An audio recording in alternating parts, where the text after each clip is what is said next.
بسم اللہ الرحمن الرحیم۔ پیارے سامعین و ناظرین، السلام علیکم۔ آج کی حدیث مبارکہ میں ان خوش نصیبوں کا تذکرہ ہوگا جن کے اوپر دوزخ حرام قرار دیا گیا ہے یا جن سے دوزخ کو دور کر دیا گیا ہے۔ بات کرنے سے پہلے ہماری آپ سے ایک چھوٹی سی ریکویسٹ ہے کہ اگر آپ ہمارے یوٹیوب چینل پر نئے ہیں تو ہمارے چینل کو پلیز سبسکرائب کر لیں اور بیل آئیکن کا بٹن ضرور دبائیں تاکہ ہماری نئی آنے والی ویڈیو آپ تک بآسانی پہنچتی رہے۔ سیدنا معاذ رضی اللہ عنہ ایک مرتبہ آپ صلی اللہ علیہ وسلم کے ہمراہ آپ کی سواری پر آپ کے پیچھے سوار تھے۔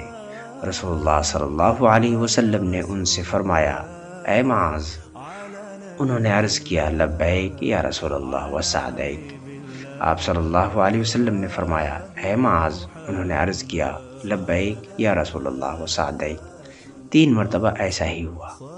آپ صلی اللہ علیہ وسلم نے فرمایا، جو کوئی اپنے سچے دل سے اس بات کی گواہی دے کہ سوائے اللہ کے کوئی معبود نہیں اور محمد صلی اللہ علیہ وسلم اللہ کے رسول ہے، اللہ اس پر دوزخ کی آگ حرام کر دیتا ہے۔ صحیح بخاری کتاب العلم۔